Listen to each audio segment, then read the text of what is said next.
Iniciamos aqui mais uma edição do Democracia pela TV Assembleia. Vamos, como sempre, tratar de um tema de interesse da sociedade, de saúde pública. Uma questão que preocupa justificadamente a todos. Vamos falar sobre drogadição e saúde pública. A Assembleia Legislativa estabelece o fórum de grandes debates. Este é mais um tema a ser tratado aqui, na Casa do Povo, por parlamentares, por interessados, por pessoas seriamente envolvidas nesta questão.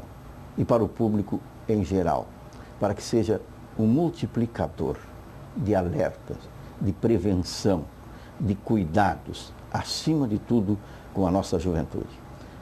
Para tanto, trazemos mais uma vez aos estúdios da TV Assembleia convidados especiais, conhecedores da área, voluntários muitas vezes, aplicados durante todo o tempo, para tratar deste tema e manter essa conversação com os telespectadores. Trazemos para os estúdios da TV Assembleia, mais uma vez, para a satisfação de todos nós, o juiz aposentado, presidente do Instituto Crack Nunca Mais, Luiz Matias Flack, a psicóloga Joana Narvaez, com doutorado na sua área, e a Charlize Thoman, que é psicóloga clínica, todos envolvidos não apenas no debate, mas nas ações positivas para este combate que deve ser rigorosamente de todos. Para a primeira manifestação sobre a pauta de hoje do nosso Democracia, convidamos o Dr. Luiz Matias Flack. Tudo bem? Tudo bem, Batista. É uma alegria vir nesse programa da Assembleia, nesse programa Democracia, ainda mais com a tua apresentação, que sempre é um motivo de satisfação do telespectador e de quem participa do programa. Essa é bondade do participante. É uma experiência sempre muito rica. Nós, lá do Instituto Crack Nem Pensar, nós acompanhamos com muito interesse essa programação da Assembleia.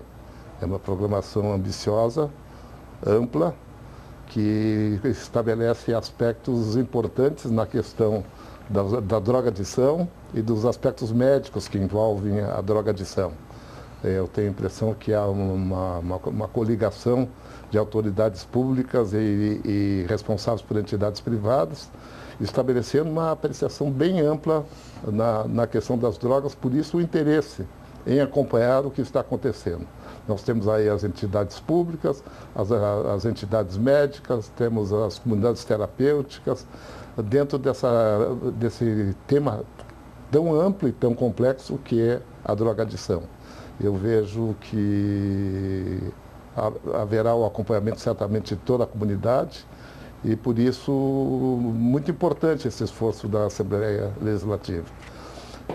Não são tão focados nessa programação, porque o foco é outro, as questões institucionais, porque nós estamos num momento muito especial, onde se discute no Supremo Tribunal Federal a permanência ou não dessa disposição legal que incrimina as condutas pessoais de porte de drogas para uso próprio. Essa é uma questão controvertida que eu trato há mais de 30 anos, na medida em que deve ser enfrentado o tráfico como algo nocivo, perigoso. Há uma controvérsia bem estabelecida e devida na questão do uso próprio, do porte de drogas para uso próprio. Eu sempre achei, Batista, e agora sinto revigorada essa posição por essa apreciação do Supremo Tribunal Federal, que está em curso ainda, no sentido que, se nós devemos incriminar ainda a repressão ao tráfico de drogas, não como o aspecto mais importante da questão, não diria isso. Toda avaliação da questão de drogas deve se ater a uma visualização integral e equilibrada, prevenção, tratamento, recuperação de usuários dependentes, que sejam dependentes. Mas eu nunca acreditei que fosse uma boa medida a incriminação, considerar na área do direito penal o porte de drogas para uso próprio, para uso pessoal, desde que não envolva, que não coloque em relação terceiros. A comercialização, né? Comercialização, basicamente. A comercialização, ou que signifique aquela conduta de uso de drogas pessoais, por exemplo, está acompanhado do menor, ou envolva perigos específicos e determinados para terceiros. No mais, é algo que corresponde ao preceito constitucional da intimidade, da pessoalidade. Eu sempre não entendi que isso devesse ser incriminado.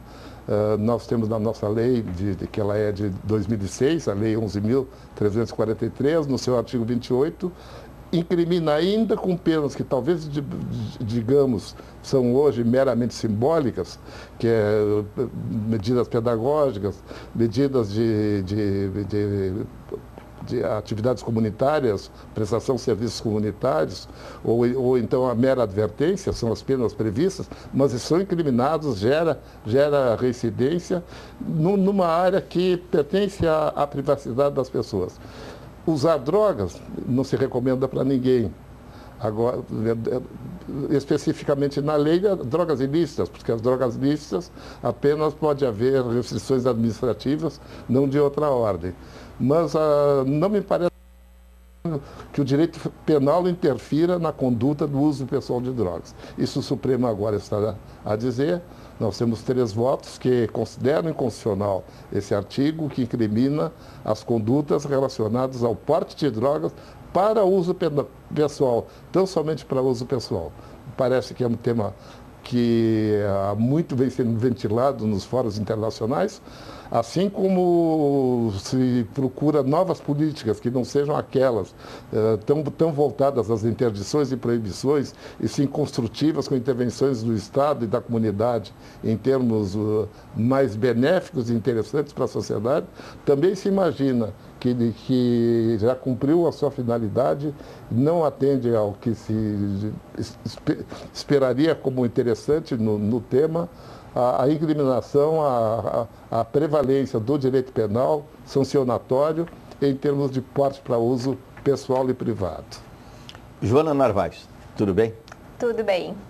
Bom, também acho importante a discussão de temas como esse, né? Eu sou psicóloga clínica, trabalho atualmente no Hospital de Clínicas, no Centro Colaborador para o Tratamento de Crack e Outras Drogas. Comecei minha incursão nessa área na Cruz Vermelha, onde eu trabalhei por 5 anos como voluntária. E depois, então, fui para esse Centro Colaborador, né, que é uma proposta, uma parceria com a Senad, que é o Hospital de Clínicas, então abriu esse espaço para o tratamento dos usuários de crack. E acho que o meu interesse também em trabalhar com esse público se deu desde que lá na Cruz Vermelha eu detectei o quanto eles tinham características que nos obrigariam a pensar em terapêuticas distintas, assim, né? São pacientes que trazem à tona, renovam uma discussão social sobre o uso de substâncias e que certamente têm particularidades. Então, também venho me debruçando academicamente sobre esse tema, né? Fiz um doutorado nessa área, justamente para poder pensar sobre, de acordo com a funcionalidade dos pacientes, que a gente possa propor terapêuticas. Assim, a gente pode, né, trabalhar melhor as potencialidades dos usuários e também trabalhar melhor com as demandas que eles têm. Então, certamente, o que eu observo é que é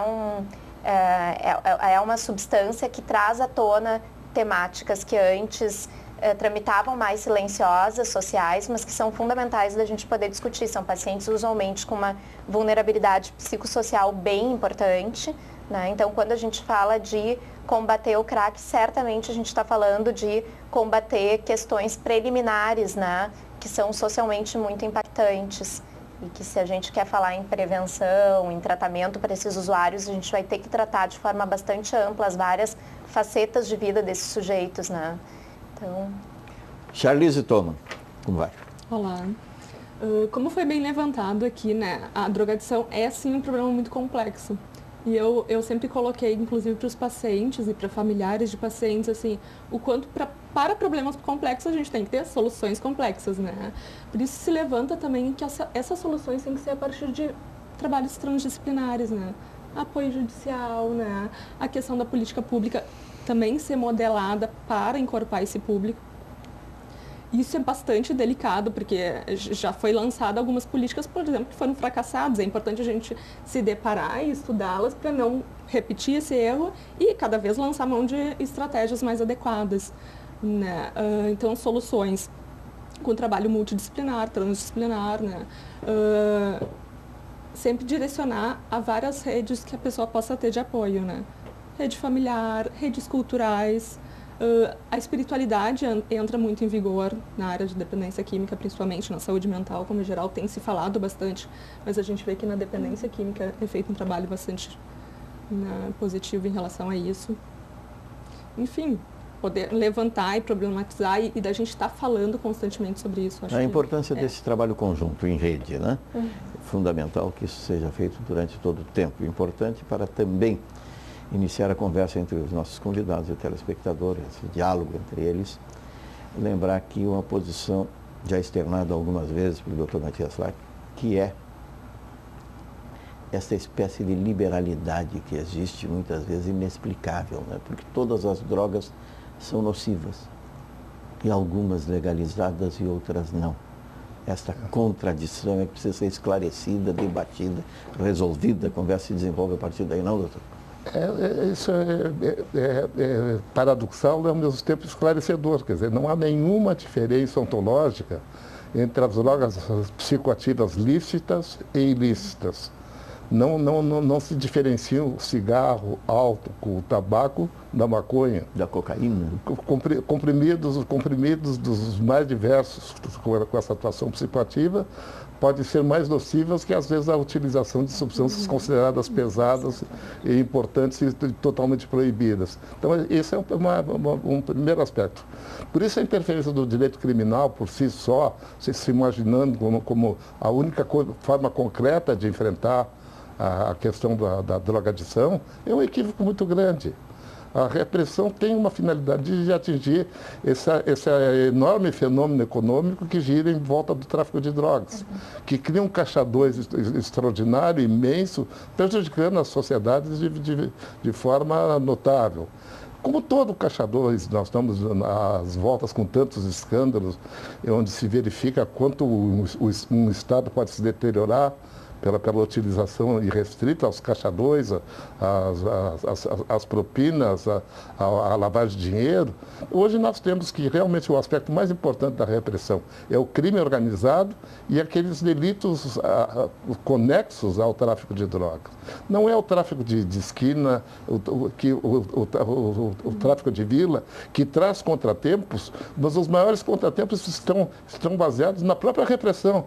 Porque a partir do momento que se prende uma determinada quadrilha de vila, de esquina, na questão de drogas, já se cria uma carnificina no sentido de alguém ocupar aquele espaço que foi aberto. Quer dizer, então, o paradoxo é que a própria repressão e a própria legislação proibitiva cria esses contratempos desse espiral de violência que atinge também os agentes da repressão, que atinge os policiais obrigados a fazer esse serviço. Quer dizer, então, nós temos muita coisa a pensar.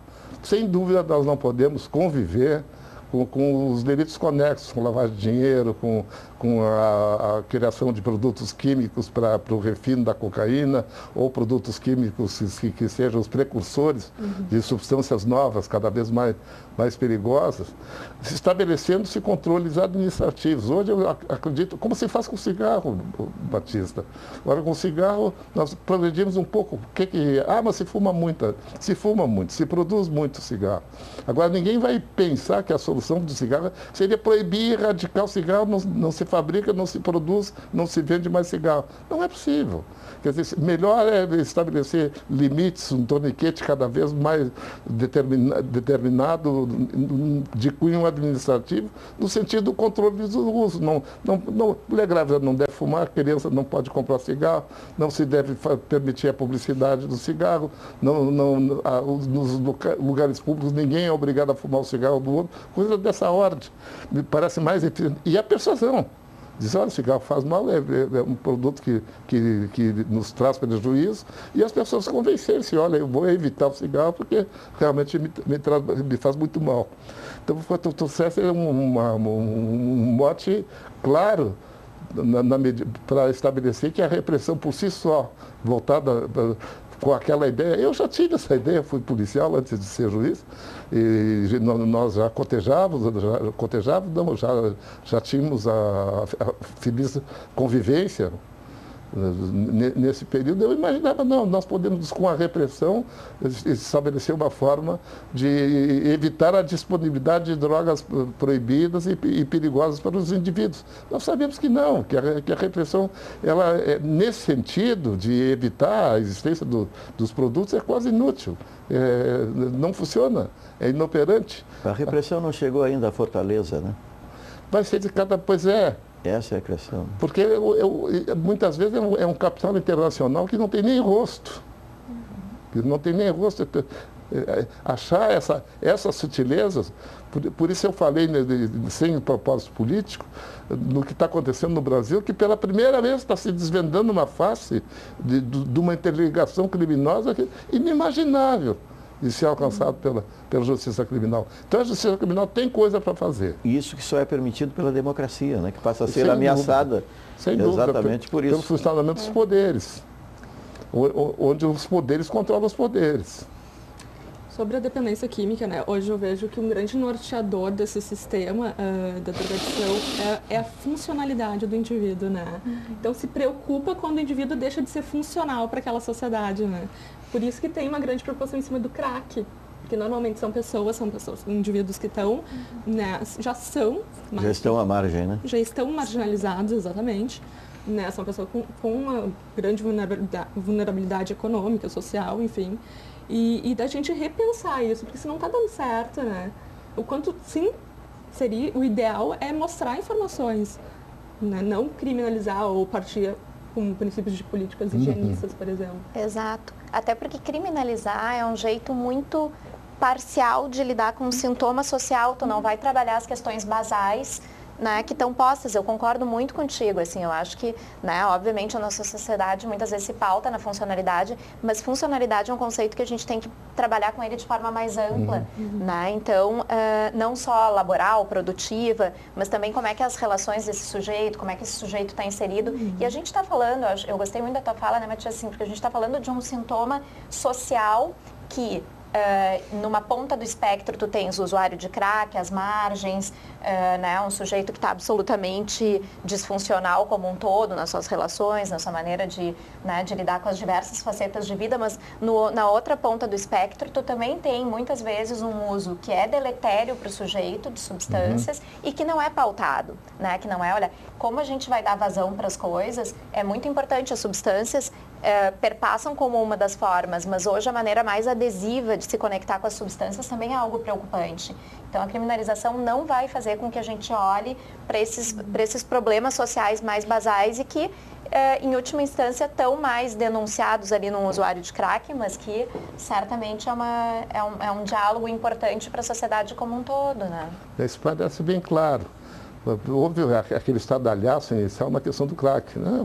Uma droga nova que é uma porcaria, é o restolho do restolho no refino da cocaína, é menos que a pasta básica, não vai diretamente ao pulmão, então cria um efeito imediato, embora efêmero, então já imediatamente já surge com a fissura, a vontade de recorrer ao crack. Enfim, o crack fez um desarranjo social, você citou bem a Joana. Agora, o jeito de se encarar isso foi desesperado pela sociedade. Vamos acabar com essa vergonha que são as cracolândias, ao invés de colocar todo o esforço social, toda uma atividade uma geração de oportunidades, né? de oportunidades e, antes de tudo, cuidados sanitários, cuidados assistenciais. As autoridades, ao invés de teorizarem e irem às ruas, se introduziu esse sistema de combate às cracolândias através de incursões espetaculares, com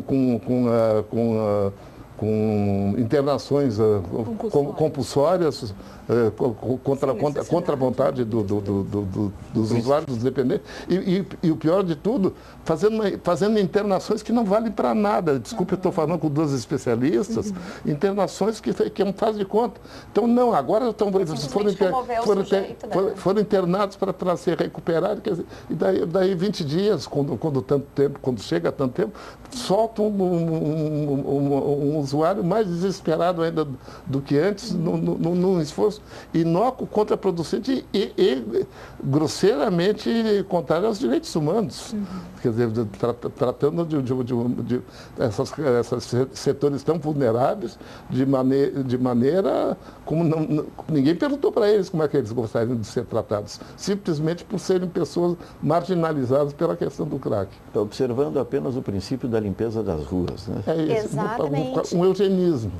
Porque como é que tu vai, vamos dizer assim, redimensionar as áreas de vida de um sujeito que está hoje com a droga hipertrofiada assim na vida dele? Bom, tu tem que certamente trabalhar as outras áreas de vida também. Tu tem que fazer resgates, então não adianta assim tu simplesmente colocar um sujeito num espaço fechado onde tu, em última instância, posterga a recaída. É isso que se faz, tu segura um período ali e completamente sem olhar para as necessidades e demandas efetivas daquela pessoa, né? Então, certamente, se tu queres combater algo como o crack, é essencial que a gente possa trabalhar outras áreas de vida, que a gente possa trabalhar o sujeito como um todo, né? E daí, bem importante a fala que a Charlize já tinha dito anteriormente, assim, ser um trabalho multi, né? Então, na unidade que a gente conta muito com isso, assim, com um trabalho multiprofissional, englobando diversas facetas de vida, né? Onde a gente monta um programa super robusto, porque tu tem que trabalhar as diferentes instâncias desse sujeito, então não há como trabalhar em qualquer tratamento em relação às drogas, seja ele preventivo, seja ele um tratamento para quem já ingressou num consumo mais deletério, se tu não inflar outras áreas de vida. Com isso, a gente também tem que tomar cuidado para não negligenciar a necessidade de internação, né? Muitas vezes é, sim, necessário, mas como o doutor bem falou, assim, como ocorrem essas internações, né? Como ocorre o trabalho dentro dessas unidades ou da comunidade terapêutica e depois a consequência desse trabalho. Muitos usuários, inclusive, eles chegam a falar que ficar dentro de um lugar, né, estando sem acesso a qualquer tipo de substância é muito fácil. Né? Fácil não é, né? Porque tem toda aquela questão da abstinência, das crises que tem de fissura, enfim. Mas de ter a continuidade, o desafio maior é quando ele sim tem disponível para ele, né? Tem alguém que está oferecendo, onde comprar, e ele vai começar a pautar e buscar prazeres de outras formas. É a alternativa que se oferece, né? Acho que sim, acho que é estar na vida e poder fazer outras escolhas, né? Porque é essa autonomia, não adianta tu aprisionar o sujeito na droga ou aprisionar numa instituição, né? Há que se lidar com essas questões. Não é um esforço fácil. Por exemplo, acaba muito pai, muito avô, convencida que a internação compulsória ou involuntária é a melhor solução, porque eles querem um pouco de paz. Inconscientemente é a procura do descanso, né? Quem está esgotado com a situação. Digo do pai, do avô, Sim, do responsável. exato. É inconsciente essa procura. Muitas vezes consciente. E consciente, E às vezes não, consciente, chega. acreditando na possibilidade, né? Mas outras vezes sem acreditar. Porque são quadros muito difíceis, muito desestimulantes, né, em termos de resultados. Então tem pais que empobreceram, tem pais que estão agredidos, que são pressionados, chantageados por filhas e filhas em função da droga. Então, para eles esperam e pretendem numa clínica, na internação de uma clínica ou numa comunidade terapêutica, ou coisa que o valha, um momento de tranquilidade. No meio desse sofrimento, é claro que aquele sofrimento continua presente no coração de um pai interessado, mas por vezes o desespero é tanto que querem o distanciamento do filho, mesmo que seja talvez por uma situação até às vezes degradante, porque muitos órgãos que tratam de dependentes de drogas tratam bem, outros nem tanto. E tu acompanhar o processo autodestrutivo de alguém que tu ama, obviamente, é muito impactante. Então, às vezes, é aquela sensação de, bom, agora tá num espaço onde não tá, né, atentando contra si. Por outro lado, é isso, assim, a gente, por isso a importância, né, de trabalhar, obviamente, a família. Né? A família é algo fundamental e família aí, dentro de um conceito bastante estendido, os laços dessa pessoa. Né? Porque as pessoas adoecem junto, as pessoas, né, obviamente, entram num sofrimento muito grande ao acompanhar algo que é tão, né, que em termos de vida é tão impactante. No segundo momento do Democracia, nós vamos centrar exatamente sobre isso. É o que propõe a Ação Parlamentar Gaúcha, é o que propõe esse grande debate, a Assembleia Legislativa do Estado do Rio Grande do Sul, é orientar as famílias, ajudar, fazer com que o pai, o avô, o responsável, o cuidador, não seja aquilo que ninguém quer ser, absolutamente um desistente.